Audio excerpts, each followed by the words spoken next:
Didier Raoult, que pensez-vous du communiqué de presse annonçant les résultats préliminaires de l'étude Recovery ? Comme d'habitude, je pense qu'il faut être prudent avant de voir les données. Les données telles qu'elles ont été communiquées et l'interview qu'a donné le responsable à François sont un peu surréalistes en réalité. On a l'impression que l'idée de points communs entre les gens qui font de la science et de la médecine ont complètement disparu. Alors, on peut regarder les choses pour comprendre pourquoi il existe de telles différences entre les études. Il y a premièrement les critères de définition de la maladie. Dans Recovery, comme dans d'autres études d'ailleurs, dont une très grande étude qui vient de sortir dans le New England Journal of Medicine pour la prophylaxie, il y a des malades qui ne sont pas diagnostiqués comme ayant le Covid, mais comme ressemblant à des malades qui pourraient avoir le Covid sans test. C'est un truc qui est extrêmement étonnant, d'autant que, comme beaucoup de ces études ont été faites avant qu'on commence à connaître la maladie, le vrai critère le plus important pour faire le diagnostic, a posteriori, des gens qui avaient le Covid est le fait de ne plus sentir les odeurs, l'anosmie. Et celui-là n'était pas connu au départ, n'était pas identifié. Donc, on ne peut pas dire que quelqu'un a un Covid ou pas, basé sur la définition qui a été prise dans Recovery. On ne sait pas ce qu'ils avaient. Ils étaient malades. Voilà. Et donc, on ne sait pas quelle est la proportion de ceux qui n'ont eu aucun test de confirmation parmi ceux qui ont été testés. Ce qui est quand même étonnant. Dans un pays comme l'Angleterre, qu'on ne puisse pas faire un test pour inclure ou non un malade, montrant qu'il a bien la maladie pour laquelle on va le traiter. C'est spectaculaire. La deuxième chose, c'est que ce que l'on sait maintenant et que l'on ne savait pas avant de connaître la maladie, bien que ça ressemble à la plupart des maladies infectieuses virales, se déroulent de la même manière. Il y a un stade où c'est le virus qui parle, c'est le virus qui entraîne des manifestations que l'on ressent, et puis dans un deuxième temps, la réaction que nous avons contre le virus commence à devenir importante. Dans cette maladie, elle finit par devenir extrêmement importante en déséquilibrant tout notre système immunitaire.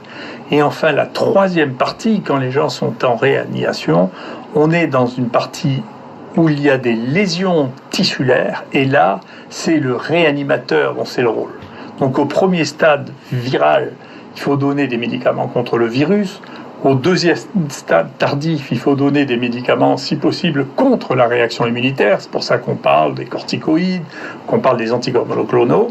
Et enfin, au dernier stade, c'est le rôle de la réanimation de sauver ces gens et de les maintenir en vie jusqu'à ce que les tissus se réparent. Donc on ne peut pas prévoir le même médicament pour les 3 stades de la maladie. Tout ça, c'est des essais qui ont été faits avant même de commencer à comprendre la maladie. C'est pour ça qu'on ne peut pas faire les essais avant de commencer à comprendre la maladie.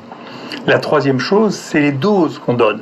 Par exemple, nous donnons la dose que moi j'ai l'habitude de donner dans les infections bactériennes que je traite avec l'hydroxychloroquine, qui est de 600 mg par jour. C'est une dose que je connais, c'est une dose qu'utilisent beaucoup des rhumatologues. En France, l'essai Discovery utilise une dose plus basse, 400, et Recovery utilise une dose que jamais personne n'a utilisée, de 2,4 g le premier jour, c'est-à-dire 4 fois la dose qu'on utilise. Alors, la bonne nouvelle, c'est que manifestement l'hydroxychloroquine n'est pas toxique, parce que 4 fois la dose qu'on utilise, il ne s'est rien passé sur le plan cardiaque, alors qu'il y a 15 jours, on me disait qu'ils mouraient tous de troubles du rythme cardiaque. Donc au moins, c'est un bon essai pour évaluer la toxicité. Et on voit que la toxicité, même à ces doses-là, est très faible, puisqu'ils n'ont pas annoncé de toxicité associée à ça.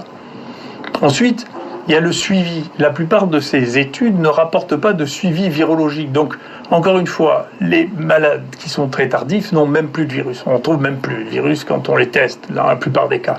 Mais ceux qui ont encore des virus, la manière de savoir si on arrive à les guérir, à enlever le virus, c'est de faire des tests pour les virus. La plupart des études n'ont même pas les moyens de faire ces tests, en dépit du fait que c'est dans les pays très riches. Nous, quand on a inclus des malades, bien entendu, on a suivi régulièrement leur PCR pour savoir s'ils étaient toujours positifs, leur charge virale, parce que c'est un des éléments majeurs pour évaluer l'efficacité. Et puis, enfin, la mortalité. c'est incroyable, en fonction d'une étude à l'autre, les mortalités qui sont rapportées. Et là, dans les deux groupes, il y a à peu près 25% de mortalité.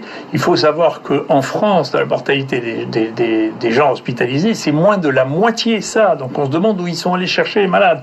Même nous, à Marseille, en réanimation, j'ai regardé les chiffres, la mortalité à 28 jours, elle est de 15,6% en réanimation. Comment on peut avoir des mortalités à 25%? Et si vous passez d'une étude à l'autre, vous avez au début les Chinois qui ont été pris par surprise ont rapporté des mortalités de l'ordre de 46%, et puis ensuite il y a des études qui ont rapporté des mortalités de 20%. Les Américains qui ont fait leur étude sur la Remdesivir ont rapporté des mortalités aussi bien chez les placebos que chez les gens qui avaient Remdesivir aux alentours de 10%.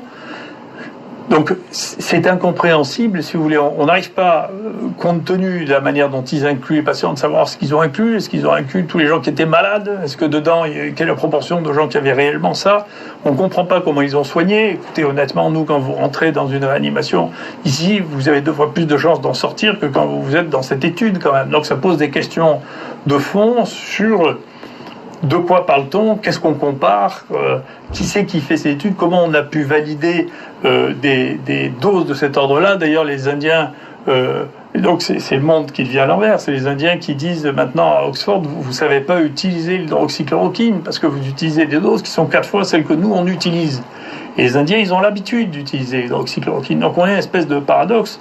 On ne comprend plus du tout ce qui se fait de manière institutionnelle et officielle parce que il semble que les éléments de base de la connaissance, en particulier sur ces maladies et sur ces médicaments, aient complètement disparu. Donc il y a une vraie question. Et donc on peut voir apparaître à peu près n'importe quoi. Sauf que, après, avec le temps, et c'est ce qui sort, on verra bien la mortalité. Il faudra faire des acrobaties pour cacher le nombre de morts qu'il y aura eu dans cet épisode-là. Et on verra bien les différences de mortalité qui seront le faiseur de paix, l'arbitre. Ça sera où est-ce qu'on est plus mort. Et pour l'instant, c'est dans les pays les plus riches dans lesquels on a pensé, on était obsédé par l'idée de faire des essais thérapeutiques avant même de connaître la maladie, que la mortalité est la plus élevée.